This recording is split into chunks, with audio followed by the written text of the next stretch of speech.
The American bomb disposal expert pointed his gun at an Iraqi driver and ordered him to back up. Other U.S. soldiers immediately rushed forward, dragged the driver out of the vehicle, and pinned him to the ground. The bomb disposal expert continued walking forward. He crouched down and brushed aside the sand. An improvised explosive device was revealed. He carefully pulled out the fuse and calmly cut all the wires. Just as everyone breathed a sigh of relief and prepared to retreat, William suddenly noticed that the bomb had another red wire. He pulled on the wire and found it was connected to even more bombs. But having seen it all before, he didn't panic. Instead, he calmly lay flat on the ground and began cutting through each of the wires that could trigger an explosion, one by one. He successfully completed the bomb disposal mission. Not long after, another unexpected incident occurred. An Iraqi man stood in the street, claiming he had bombs strapped to his body and begging the U.S. troops to help defuse them. William decided to help him, but his comrades suspected it was a trap and tried desperately to dissuade him. Yet he had already made up his mind. William donned his protective gear and walked toward the poor man. He instructed him to put his hands over his head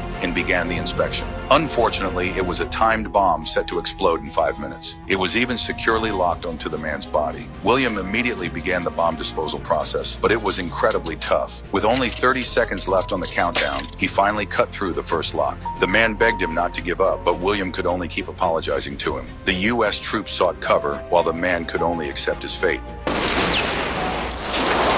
The blast from the bomb knocked William unconscious for a brief moment. Soon after, William returned to the United States, but he found he couldn't adjust to normal life. So he re-enlisted in the U.S. military and returned to Iraq once more.